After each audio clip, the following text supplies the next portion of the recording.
वंचित बहुजन आघाडीनं देशाच्या राजकारणात नवा पर्याय दिला आहे, नवा बदल आणला आहे। बीड मतदारसंघ हा नवा पायंडा पाडणार आहे। अनेकांना चिंता आहे की हा पर्याय यशस्वी होईल का, परंतु आपल्या सर्वांच्या प्रचंड प्रतिसादामुळे मला खात्री आहे की हा पर्याय देशाच्या राजकारणाची दिशा बदलेल। निवडणुकीत पुढील काळात जात व पैसा महत्त्वाचा राहणार नाही, तर उमेदवाराचं कर्तृत्व पाहिलं जाईल। देशातील घराणेशाही, जातशाही व धर्मांध सत्ता संपवण्याचं काम वंचित बहुजन आघाडी करेल, असं प्रतिपादन राष्ट्रीय नेते ॲडव्होकेट बाळासाहेब आंबेडकर यांनी केलं। ते अंबाजोगाई इथं वंचित बहुजन आघाडीच्या प्रचार सभेत बोलत होते। वंचित बहुजन आघाडीचे बीड लोकसभेचे उमेदवार प्राध्यापक विष्णू जाधव यांच्या प्रचारार्थ अंबाजोगाई येथील मोंढा मैदान येथे रखरखत्या उन्हात जनसागर मोठ्या प्रमाणात लोटला होता। वंचित बहुजन आघाडीचे अंबाजोगाई येथील संपूर्ण सभेचं उत्कृष्ट नियोजन देविदास बचुटे, शैलेश कांबळे, संजय साळवे व यांच्या इतर मंडळींनी केलं होतं। यावेळी मोंढा मैदान येथे आयोजित प्रचार सभेच्या विचारमंचावर ॲडव्होकेट अण्णाराव पाटील, फिरोज लाला, प्राध्यापक किसन चव्हाण, राजेंद्र क्षीरसागर, अजिंक्य चांदणे, उमेदवार प्राध्यापक विष्णू जाधव, प्राध्यापक यशकेश जोगदंड, शैलेश कांबळे, अमोल पवळे, संजय साळवे, अरुण बनसोडे, अमोल हातागळे, प्रमोद शिताप, विशाल जोगदंड, सुखदेव भुंबे, लंकेश वेडे, मारुती सरवदे, पंकजभाऊ काटे, प्राध्यापक रमेश सर, मंगलताई मोरे, ॲडव्होकेट विलास लोखंडे आदींसहित वंचित बहुजन आघाडी व भारतीय रिपब्लिकन पक्ष बहुजन महासंघाचे नेते, कार्यकर्ते यांची प्रमुख उपस्थिती होती।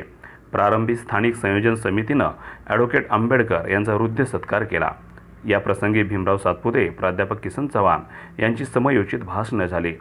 यावेळी बहुजन वंचित आघाडीचे उमेदवार प्राध्यापक विष्णू जाधव यांनी सभेला संबोधित करताना सांगितलं की समोरचे उमेदवार हे श्रीमंतांचे प्रतिनिधित्व करणारे आहेत।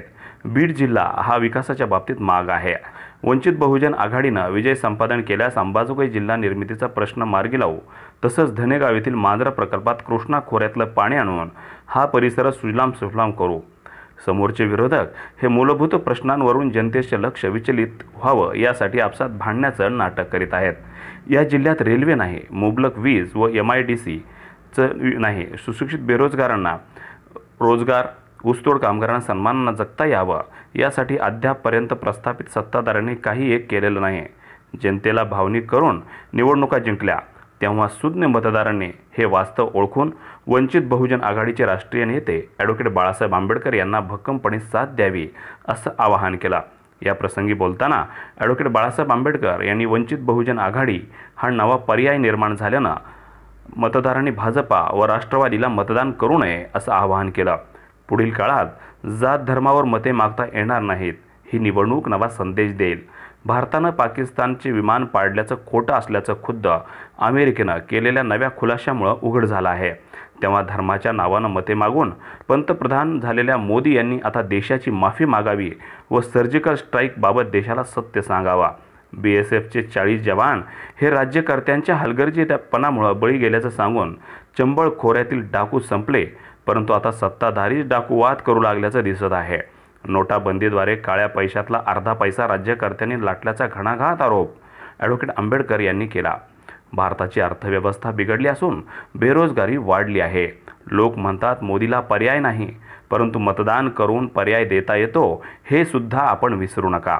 त्यामुळे मोदी विरोधी पक्षाचे बहुजन वंचित आघाडीचे उमेदवार प्राध्यापक विष्णू जाधव यांना कपबशी या चिन्हासमोरील बटन दाबून आपलं मत देऊन विजयी करा। BJP ही खाई असून राष्ट्रवादी काँग्रेस हा कुवा आहे, तेव्हा सर्व मुस्लिम बांधवांनी डोळसपणे मतदान करावं। राष्ट्रीय स्वयंसेवक संघानं संविधानाच्या चौकटीत आणा असं ॲडव्होकेट आंबेडकर यांनी केलं। प्रचार सभेचे सूत्रसंचालन बबन वडमारी यांनी केलं। उपस्थितांचे आभार देविदास बचुटे यांनी मानले। वंचित बहुजन आघाडीच्या वतीनं सभेच्या यशस्वीतेसाठी पुढाकार घेतला। रखरखत्या उन्हात मोंढा मैदानात अक्षरशः जनसागर लोटला होता। युवक, ज्येष्ठ नागरिक, महिला आणि बालकं यांनी ॲडव्होकेट बाळासाहेब आंबेडकर यांच्या प्रचार सभेसाठी मोठी गर्दी केली होती। वंचित बहुजन आघाडीचा विजय असो, ॲडव्होकेट बाळासाहेब आंबेडकर तुम आगे बढ़ो, हम तुम्हारे साथ है, जय भीम, जय मल्हार व जय मीमच्या घोषणांनी परिसर दणाणून गेला। वार्ता YouTube न्यूजकरिता परमेश्वर गीते, अंबाजोगाई, जिल्हा बीड। सांगा काय गरज होती त्या अमेरिकेला सांगायला विमान पाडलं की न पाडलं, काय गरज होती? काय गरज होती का? त्यांनी का सांगितलं? त्यांनी सांगितलं की तुमचा पंतप्रधान पंतप्रधानाच्या लायक नाहीये, कृपा करून त्याला मतदान देऊ नका, नवा कोणीतरी येऊ द्या. आणि मग इथे कुठेतरी शंका येते की त्या पुलवामाच्या 40 BSF चे जवान गेले, ते मुद्दामून घालवले का, हा त्याच्यातला प्रश्न. मला माहित नाही, मी नागपूरला असताना एक प्रेस कॉन्फरन्स घेतली होती आणि सांगितलं होतं 14ला जी घटना झाली त्याच्या 10 दिवस अगोदर मिलिटरी इंटेलिजन्सने, काश्मीर गव्हर्नमेंटच्या इंटेलिजन्सने सगळ्यांना ताकीद दिली होती की कॉन्वॉय ज्या ज्या वेळेस जाईल, मिलिटरीचा असेल पॅरामिलिटरीचा कॉन्वॉय ज्या ज्या वेळेस जाईल त्या त्यावेळेस त्या रस्त्याची पूर्णपणे तपासणी केल्या जाईल आणि तपासणी केल्यानंतरच तो कॉन्वॉय जाईल. प्रधानमंत्र्याला आम्ही असताना प्रश्न विचारला की एवढी मोठी माहिती मिळाल्यानंतर तुमची कॅबिनेटची बैठक झाली, त्या कॅबिनेटच्या बैठकीमध्ये काय निर्णय दिला हे तर सांगा. कारण का पंतप्रधान भाषणबाजीच्या चक्करमध्ये या राज्यातून त्या राज्यात, त्या शहरातून त्या शहरात, आणि मी कसा डिंक मारला हेच सांगत बसले होते. हे जे हलगर्जीपणा आहे, या हलगर्जीपणामुळे इथल्या असताना 40 जवान गेले, हे आपण लक्षात ठेवलं.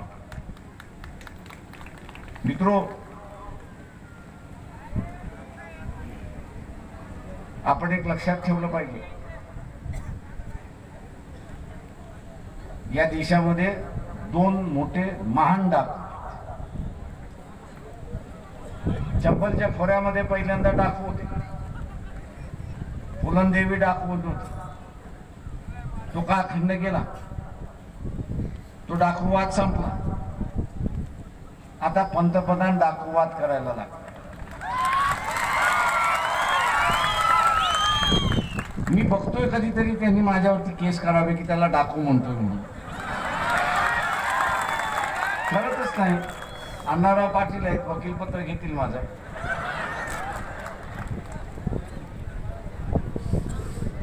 तुमच्या कोणाकडे नोट आहे का? आहे का? काढा ना जरा खिशातून, काढा ना खिशातून सगळ्यांनी.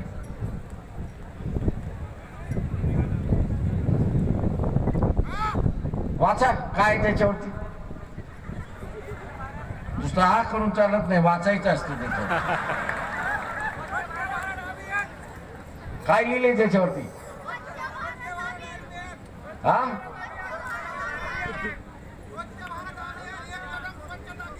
त्या नोटावरती लिहिलंय. म्हणजे तू प्यालेला असला पाहिजे.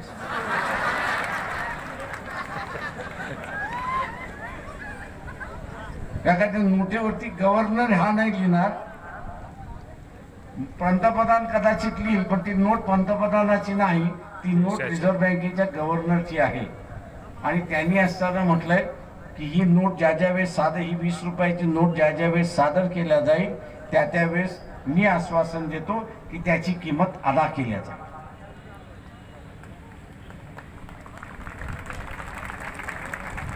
आहे का त्याच्यावरती? आहे ना? म्हणजे ह्या नोटाची मालकी कुणाची? पंतप्रधानाची की रिझर्व्ह बँकेच्या गव्हर्नरची? Reserve bank. मग रद्द करायची की न रद्द करायचा निर्णय कोणाचा? मी या पंतप्रधानांनी कसं केला? गल्ला मारायचा होता, डाकू आहे मोठा.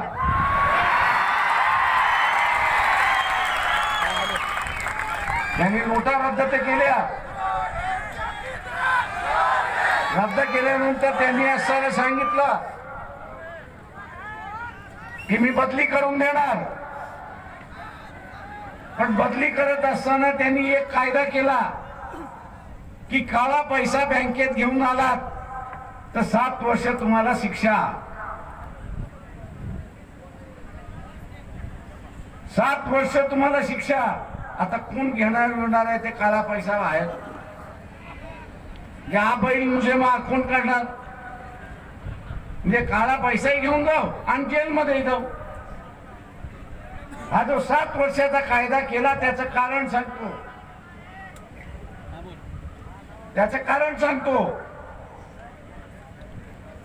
या काळा पैशातला अर्धा पैसा त्याला घ्यायचा होता. आणि म्हणून एक व्हिडिओ फिरतोय अँड्रॉइड वाले जे आहेत त्यांनी बघावं. गुजरात मधला तो व्हिडिओ आहे. त्या व्हिडिओ मध्ये असं म्हटलं जातं, तुमच्याकडे काळा पैसा आहे का? तो म्हणतो होय. किती आहे? तुम्ही सांगाल तेवढं आहे. बदलायचे आहेत का? तो म्हणतो हो. तुम्ही काय घेणार? तो म्हटलं काही नाही. तुम्ही जेवढे घेऊन येणार त्याच्यापैकी 60% तुमचे, 40% आमचे. म्हणजे नोट रद्द का केली? नोट बदल का केली? तर एकाच कारणासाठी केली की त्याला 40% पाहिजे होते आणि 60% फक्त ज्याची होती त्याला त्यांनी दिली. आता हा डाकू नाही तर कोणी माणसा कायदेशीर डाकू आहे की नाही? तेव्हा ह्या कायदेशीर डाकूवाल्याला व्यापाऱ्यांनी ठेवलं तर व्यापाऱ्याला सांगतो की त्याला आत्महत्या करण्याशिवाय दुसरा मार्गच हा माणूस ठेवणार नाही. अख्खी अर्थव्यवस्था बिघडवली, बेरोजगारी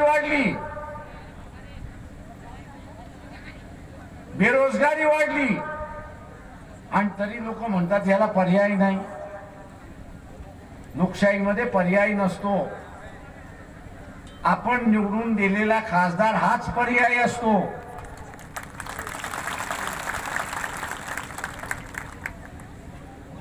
मोदीला बदलायचा असेल तर मोदीच्या विरोधातल्या पक्षाला आपण निवडून दिलं पाहिजे, हे लक्षात घ्या.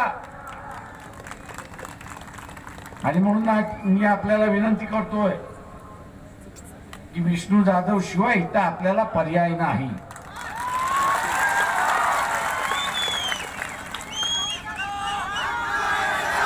मेरे मुस्लिम भाइयों, इस बात की याद रखना, एनसीपी की तरफ देखना भी नहीं.